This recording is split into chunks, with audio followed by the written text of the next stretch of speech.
Greetings distinguished followers, chosen chimp here, going a little sideways in this video, a little off-piste, a little, well, ouch. Do you remember in my classic season 7 review video when I talked about how some of the stunts in that season were off the charts? Well, I mean, yeah, you got dudes jumping off of high places, people flinging themselves into walls.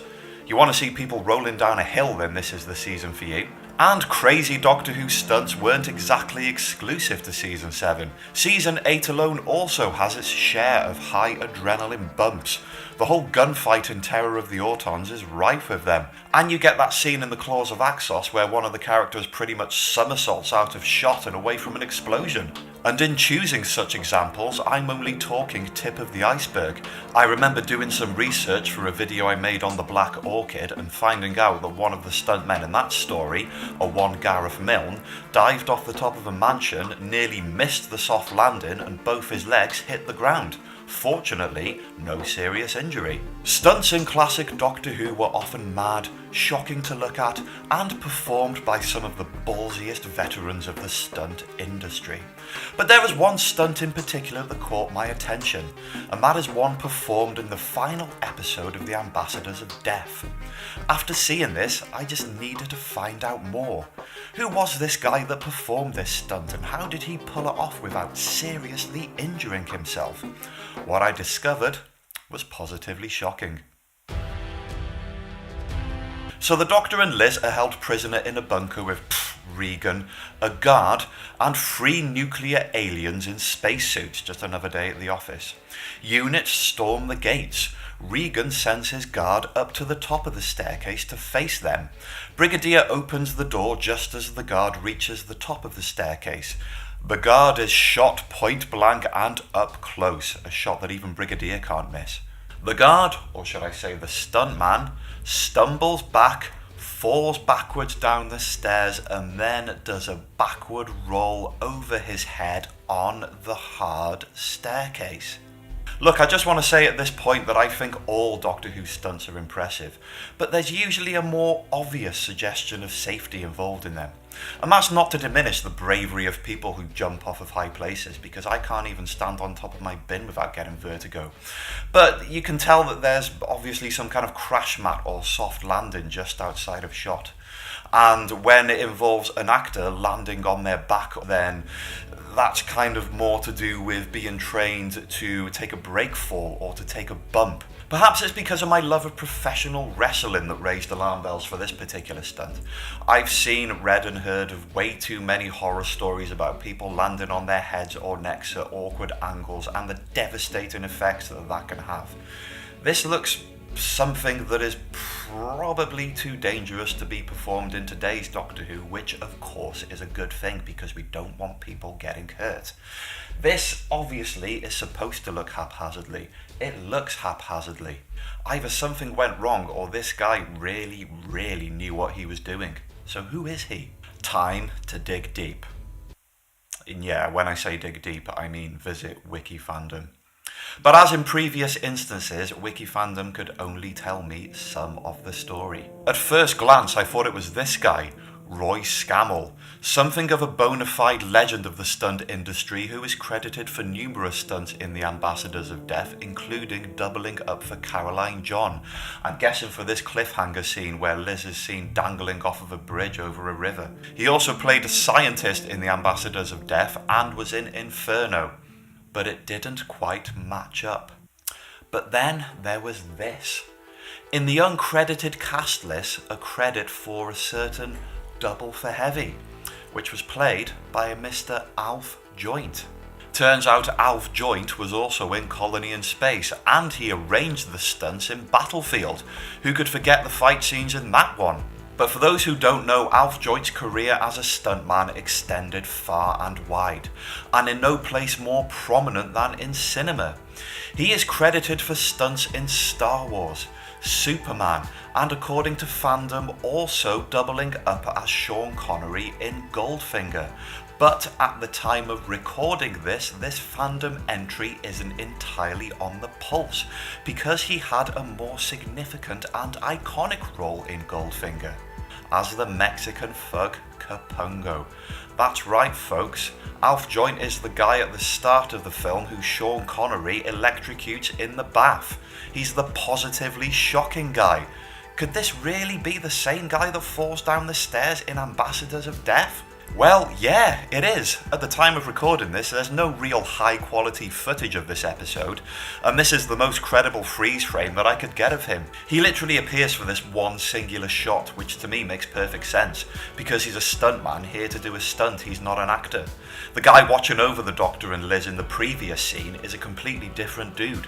When I place this freeze frame alongside the fight scene in Goldfinger, I can instantly see how this definitely has to be the same guy, albeit with a 7-year age gap. The facial features match, the same lines on their cheeks, identical moustaches to boot. I'm gonna call this a match. At the beginning of this project, I got it into my head that this was more of a clumsy tumble rather than an expert manoeuvre performed by one of the veterans of the stunt business, but what the dickens do I know?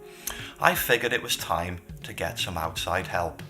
After digging a little bit deeper for facts on Alf Joint, I quickly discovered this YouTube channel, Behind the Stunts. Created in its entirety by stunt historian John Auty, Behind the Stunts is the ultimate place to go for detailed analysis of some of the famous and less famous stunts of film and TV. The channel also includes interviews with famous personalities of the stunt industry and the latest news surrounding the stunt world of today. John's breakdowns of the stunts seen in some of our most treasured movies has the kind of detail that I love getting lost in. I got completely hooked on his Raiders of the Lost Ark video the other night. If you have even the faintest interest in how stunts work, check out his channel. I've added links to the YouTube channel, podcast, and social media in the description of this video. So I reached out to John hoping for some clarification on what exactly it was I was looking at here, and almost immediately I received an extremely enthusiastic reply. And this, folks, is where the men are separated from the boys in terms of knowledge and expertise and understanding something properly. And there I was thinking this was just a guy rolling over the back of his head. It's a good job I went to somebody who knew what they were talking about. Hello and welcome. My name's John Auty and I'm from Behind the Stunts. Ash, the chosen chimp, has asked me to take a look at a particular moment from the Ambassadors of Death. Now this involves a stuntman well known right across action, adventure, television, film, theatre and advertising. He is Alf Joint. Alf Joint you may know from Goldfinger. The pre-title sequence, he's the guy who ends up in the bathtub and is electrocuted by Connery, giving him the option to go shocking. He's also the milk tray man. Well, not actually the milk tray man, but he is the guy who in the 1970s dived from the top of a cliff into the shallow surf below where a yacht was moored, just so he can drop off that rather handy box of chocolates. He's been involved in all sorts over the years, so this particular episode of Doctor Who wasn't something out of the ordinary. He's working for Derek Ware. Derek Ware, you will know, Havoc, his organisation, do a lot of stuff, practically all of the action on the series, and it's a case of running into a scene as a character, running up a flight of stairs, a small flight, going to a doorway, which is then pushed open. He's then pushed back to a certain point. He is then shot and falls down that staircase. Now, the way he does this is different to any other stairfall you may have seen, because instead of rolling all the way down, it's a relatively short flight. Therefore, one backflip is enough. But how does he do it? Well, firstly, look at his costume. His costume is 3 layers, maybe 4 layers. He's got a big jacket on over the top. He's got dark trousers, a jumper or sweater underneath. That is a covering to protect what he really has on underneath, which will be a back protector, because even though the staircase is relatively short, it could still cause him to maneuver himself in such a way that he can get injured on the way down. So he'll have a full back protector. He will also have a piece at the bottom of his spine.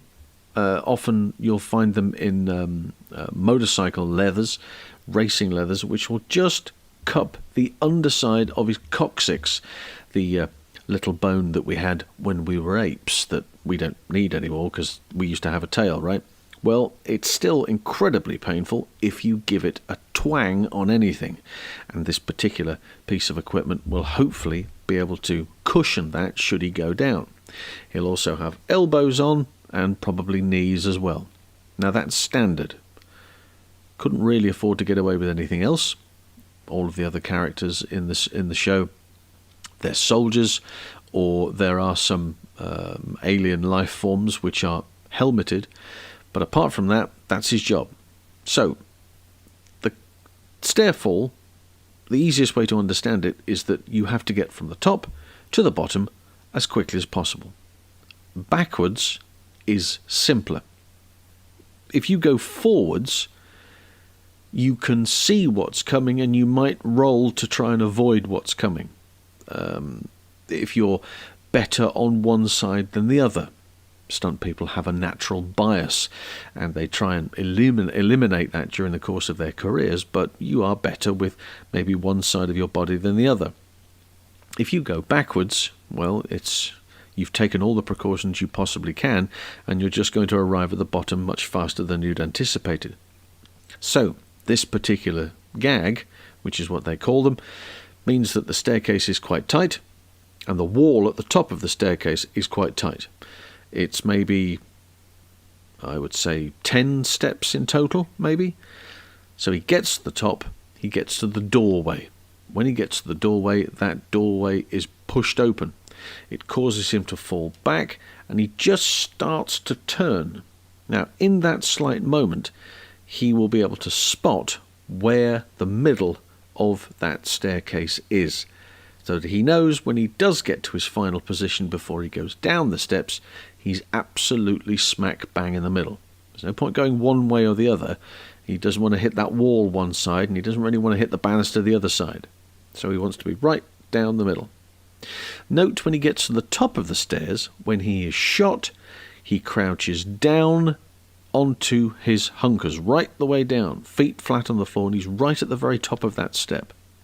Which means that when he goes backwards, his feet stay planted on the top step, and he then lets himself go down the rest. Now, by the time that his legs come over his body, he must be 5 or 6 steps down already. He has slid down the first 5 or 6, and then momentum kicks in as his legs come over, and he lands rolled up as a ball at the very bottom. So that's more or less how it's done. Staircases will vary in length, and the requirements of a director will suggest that you have to come down them in various different ways. But on this occasion, that's how Alf's done it in the episode Ambassadors of Death. As you've just seen for yourself, John sent me a glorious insight into the inner workings of something that only graced our screens for a handful of seconds. I checked out the Havoc stunt team as mentioned in John's video, and pretty much every stunt that grabbed my attention from the Pertwee era was created under their banner. A golden age of Doctor Who unto itself, albeit a slightly more obscure one. But I think it's one that deserves a lot more attention and credit. And I think the same goes for stunts in Doctor Who today, and anything else for that matter. These little pockets of excitement that take up just a fraction of the entire composite of a TV show or a movie. And yet those brief seconds are so memorable, and they're memorable because you have a person prepared to put themselves on the line for our entertainment. This has been an absolute wonderful project. I've had a great time researching this, and of course I am fully aware that I have probably completely overlooked your favourite stunt from classic Doctor Who. No, hang on, let's just do the whole of Doctor Who, start to finish. If there is a particular stunt in Doctor Who anywhere that you would like highlighted or mentioned, drop it in the comments and we'll see where it goes to there. Thank you very much for watching, and thank you very much to John Auty from Behind the Stunts. I've been Chosen Chimp. What other Doctor Who stuff would you like me to talk about? Sound off in the comments, and don't forget to hit subscribe. Have a good one.